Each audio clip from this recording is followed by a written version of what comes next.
Welcome back, and this is part of section 2 of HMR 134, lecture 4, where we're thinking about the impact of the First World War on bringing the strands together of the Human Rights Project.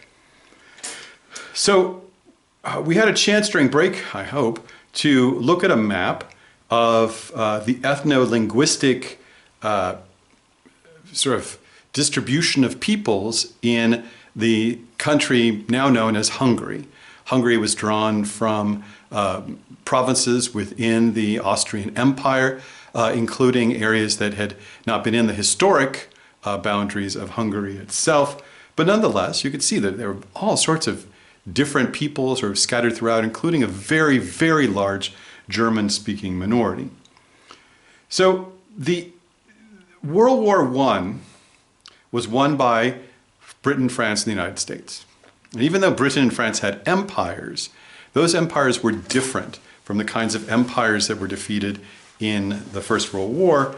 And so the war was sort of seen as a vindication of the idea of the nation state over old, decrepit polyglot, which was one of these fun words that you'll see on crossword puzzles. Polyglot meaning multi-language or multi-linguistic empires. Sort of California, for example, is a polyglot state.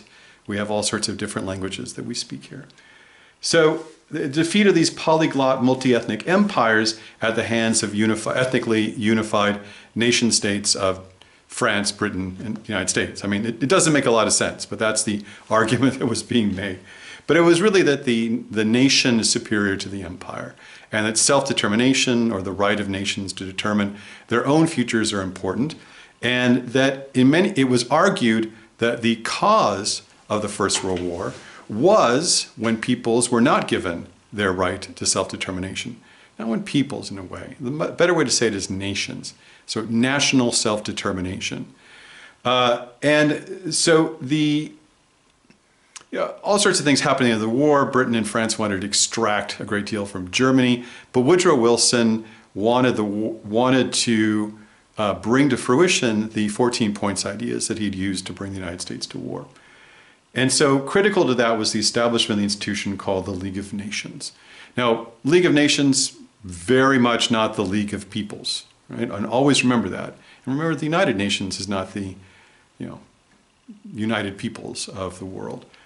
So the League of Nations was established to administer the division of the empires and the implementation of international rules and regulations that they hoped would effectively end the causes of war, most notably ethnic conflict. So this was seen as one of the prime movers for war, was when minorities or ethnic groups rebelled against the center. And so this was really a huge predicate of any action that the United Nations took. Did it build collective security, which is what they refer to as keeping the peace? Did it build collective security? Did such and such an action sort of foster collective security?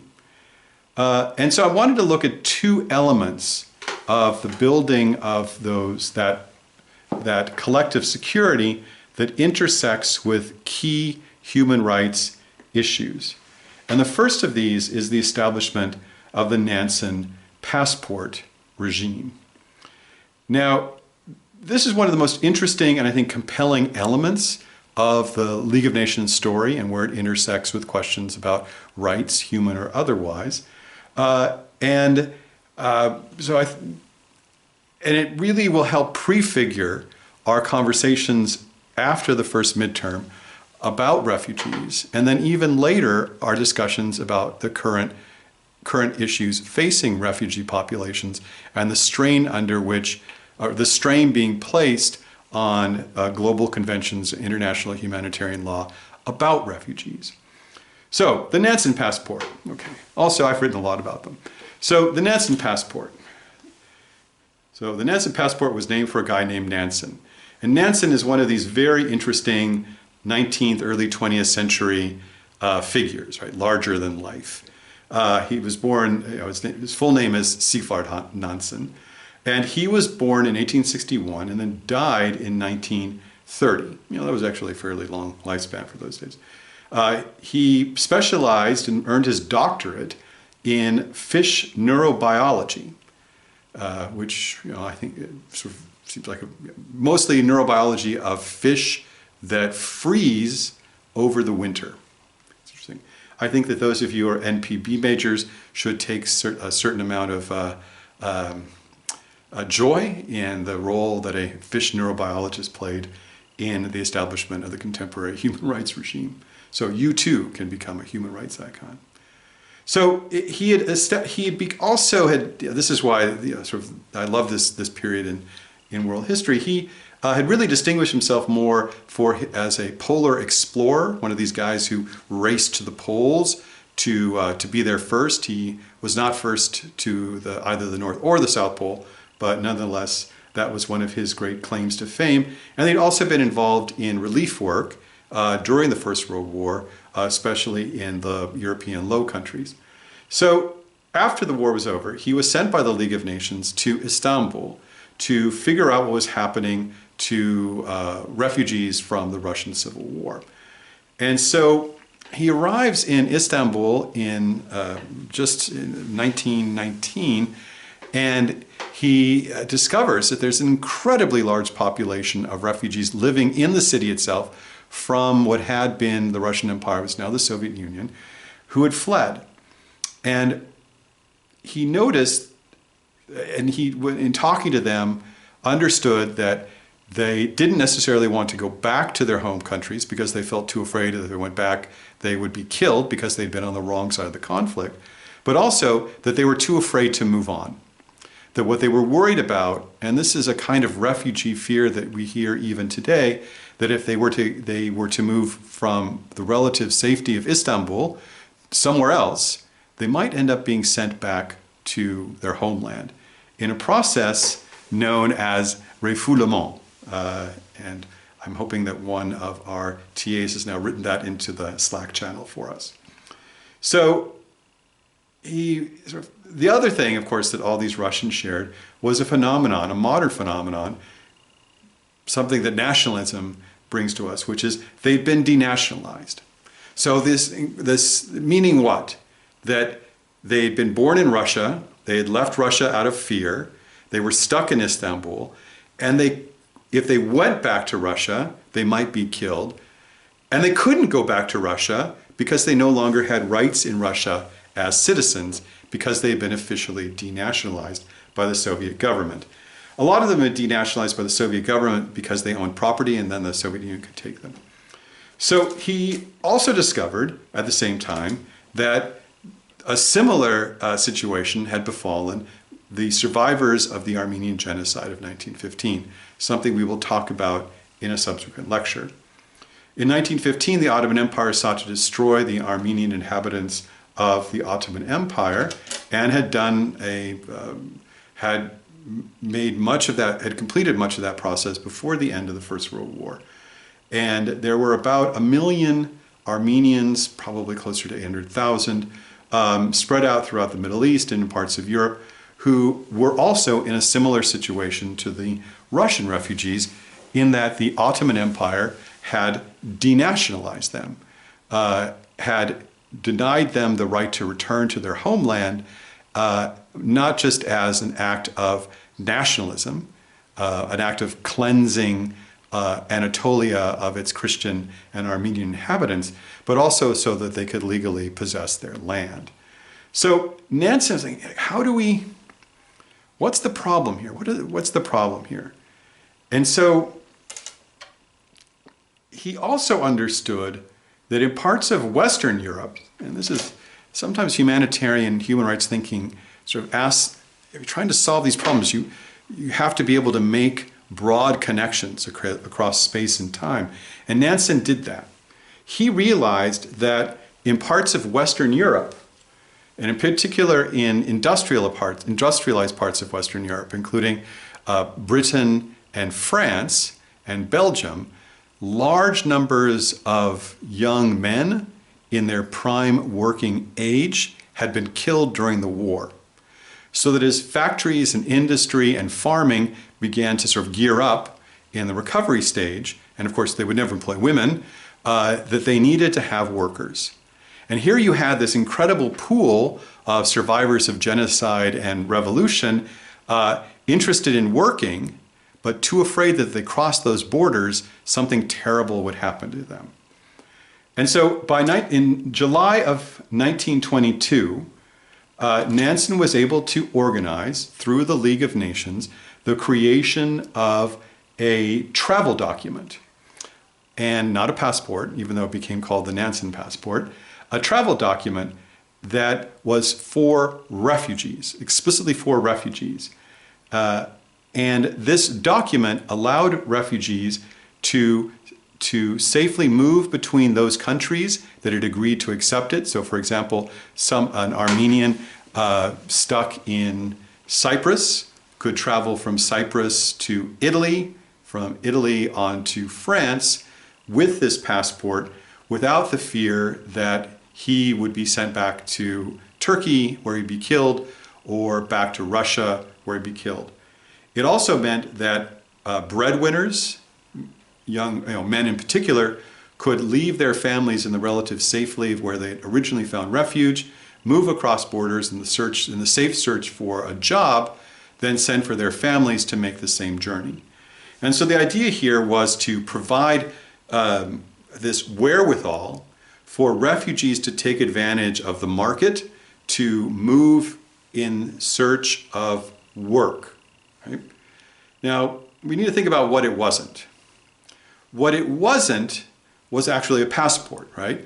These people had no citizenship. They'd been denied citizenship by their homelands, and they had not been given citizenship by third countries.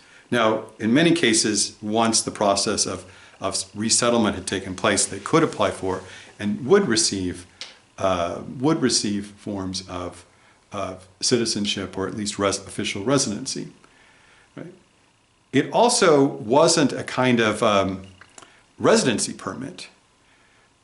People holding Nansen passports had very few rights once they entered the third countries where they would seek to work or seek refuge, and could be deported on the slightest pretense.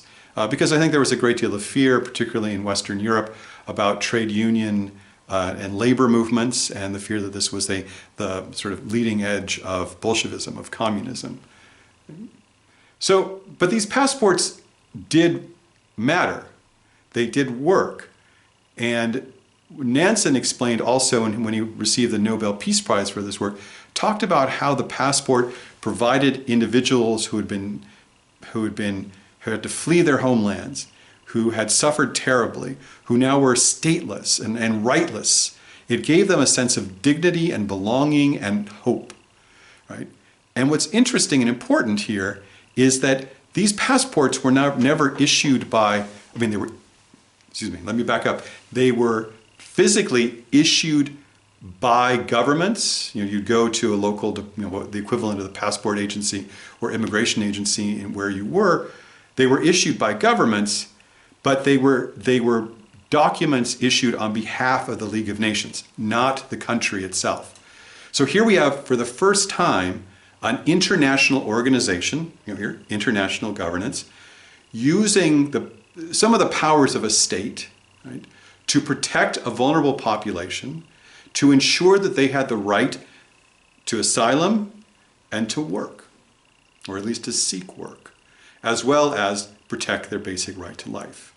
So you can see, if you listen to this, you can hear some of the wheels turning. International institutions, the use of passports can help in securing certain kinds of critical rights. Now, this was understood, of course, by the League of Nations, the predicate always being collective security, that it was not a great idea to have these vast populations of refugees stuck in places where they couldn't find work, because who knows what they might do. They might become radicalized, they might rebel, and they might become public health hazards. So distributing them through Europe became an important element of both the collective security, but if you listen to what Nansen said when he was awarded his Nobel Peace Prize, it meant something much more. So I thought we'd look at one of these passports to get a sense of it, and showing on your, if you go to your Slack, to the passports of Onik Ispengian. So Onik Ispengian was born in the Ottoman Empire in 1907, and he, in a city called Izmir, which, well, now it's called Izmir, it was called Smyrna, and it's on the west coast of today's Turkey. And he was an Armenian. His family were part of the very large Armenian minority of the Ottoman Empire. And in 1908, when he would have been 8 years old, the Ottoman government sought to destroy him and his family through genocide. And he and his family fled. And if we look at the passport, we can begin to reconstruct his journey as a refugee through Europe.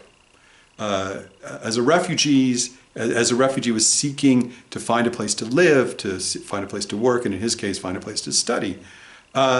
We can understand this movement and how international institutions played a part in it. So Ispengian, began his journey, was first issued a Nansen travel document in Belgium, where he paid a certain number of francs for it, and you can see there the face of Nansen on the stamp. There was a kind of very Protestant self-help element to the Nansen passport, which was that individuals purchasing the passport or paying the fee for the passport, the money would then go into projects to help other more impoverished refugees. So it was a kind of circular empowerment of refugees. And then he seems to move around a lot. We see him in Germany, in France, finally in Britain, and eventually he uses it to get to Great Britain, and then from Liverpool to the United States, and eventually where he settled in Manhattan. And I had found this Nansen passport in the collection of the Armenian Church Patriarch in downtown Manhattan. He has the Patriarch, the head of the church in New York, has this beautiful modernist building just a few blocks away from the United Nations building. And they have a small library, and there was this passport in it. I've often wondered, why is this here? So Mr. Ispengian, or more correctly, Dr. Ispengian, got to Manhattan, and with the help of Google, I discovered in the Columbia University directory that he had enrolled in medical school. So that accounts for one of the reasons why he had been moving around Europe. He was trying to find a place to go to school. And then while at Columbia, he earned his MD, married an American woman, at least not another Armenian, and raised a family. And one of his daughters, when she was quite old, had found the passport and given it to the Patriarch's library to preserve. And what's interesting to me is, we can say, the Nansen passport didn't do this, it didn't do that. The fact that someone like Ispengian held on to it, and so many others have held on to their passports through the intervening 100 years since they were issued, it tells you how important this kind of recognition and protection was to refugees. So if we listen to what the refugees are saying, we can understand how critically important this bureaucratic tweak was to their survival. Now, one final thing to recall about the Nansen passport is that Nansen imagined the passport as being a way to solve the problem, not just of people being displaced and afraid to go home, but primarily the problem of denationalization, of having nationality removed. And of course, the right to nationality is one of the most important rights in the Universal Declaration, as you saw earlier this quarter. The only two populations, and in this case, they were thought of as a group, not as individuals, so group rights, which is something we'll talk about here in a second. They were thought of as a group were the Armenians, who'd been denationalized by the Ottoman Empire, and the Russians, who had been denationalized by the Bolsheviks, by the communists. So later, when as anti-Semitic laws and anti-Semitism more generally began to effectively strip European Jews who had been assimilated into European society in places like Poland or in Hungary or Germany, sought to use the Nansen passport because often in part of the stripping of rights, Jews were not allowed to have access to travel documents.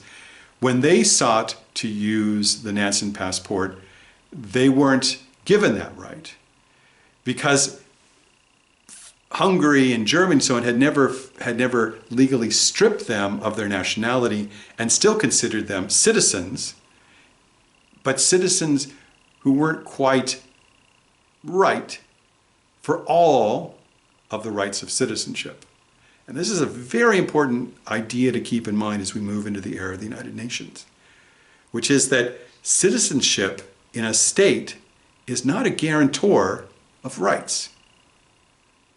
And here we see, in fact, being subjected to citizenship by a state made you subject to rights-stripping policies. But that doesn't diminish how critical the passport was in the lives of many Armenians and Russian emigres. So the other area to think about in terms of the League's actions is what we call the minority treaties. Now, if you recall, the whole reason for the League of Nations was what? Establishing collective security. It had also been there to establish the preeminence of the nation and nationalism as a kind of an ordering of the world that would presumably lead to peace. But the reality was, and if you looked at the map of Hungary, that you'd see that there were lots of people in these states who were not part of the nation. They weren't Hungarian. They weren't Bulgarian. They weren't Poles, right? And so what measures should be taken to make sure that they have certain kinds of national rights that would ensure that they would not rebel or cause strife, because that's what caused the Great War, the war that they had just lived through. And so when the United Nations sort of brokered the entrance or the independence of new states, be it Czechoslovakia or Iraq, they made certain that these states wrote into their constitutions a series of agreements, tripartite agreements, between the state, the minority communities, and the League of Nations that would uphold minority rights to everything from the right to property, schooling, a say in taxation, the right to speak their language. In other words, these were ideas that sort of established a category of minority protections and minority rights that would be protected by two sides, the nation state and the international community. Now, to some extent, I mean, this was a great idea, and when it was first proposed, for example, the world's Jewish community thought this was great. Now Jews will have rights. Kurds thought this was wonderful in Turkey, and other minorities, including the Roma people, but also large communities, for example, of Bulgarians living in Hungary and Hungarians living in Bulgaria. This was great, right? That they would be able to pursue their national interests, develop their language, teach their children in the language of their home, and practice their religion according to their values. Now, it didn't really work very well. And on the one hand, the area where it didn't work was that the minority treaties very rarely were used to prevent anti-Semitism. That was the one side. And on the other, were increasingly used by a resurgent Germany, employing one of those isms combined with militarism, sort of nationalism plus militarism minus colonialism equals fascism. Fascism that to effectively use the cause of minorities to try to expand their power. Now, how does that work? Well, one of the largest minority populations spread throughout Eastern Europe were descendants of German settlers who had gone into the Empire of Austria-Hungary, into what became Russia, had settled there and maintained their cultural identity as German. And Germany, under the National Socialist Workers' Party, the Nazi Party, increasingly used as part of its rhetoric on the international stage the right to protect Germans, the German nation, which it imagined as extending far beyond the boundaries of Germany that had been drawn by the victors of the First World War. So far from creating a situation in which ethnic tension was reduced, the minority treaties had created this completely unforeseen situation where they produced a reason to inflame ethnic tensions and international conflict. And eventually, moving to protect Germans would be the reason why Germany would invade and occupy parts of Czechoslovakia and then eventually invade Poland. So the League of Nations, I want to say, is kind of a half step, and a half step in the wrong direction. Its emphasis on nations and groups over the rights of the individuals was seen as one of its primary weaknesses, and it certainly could do nothing, or chose to do nothing, to protect the Jews of Europe, to protect the Kurds of Turkey and Iraq, to in fact stop the war, the colonial war, by Italy against the sovereign state of Ethiopia, in which Italy in fact also used poison gas weapons. So the League of Nations failed, and it also failed to begin the process of moving other peoples out of colonialism into self-determination in India and in Southeastern Europe. And it also failed because it didn't see the relationship between human rights and security, right? That how you could make these two concepts sort of blend into one another as the basis for peace. League of Nations didn't cause the Second World War. League of Nations may in fact have lessened some of its impact, but nonetheless, it will disappear as war engulfs the world.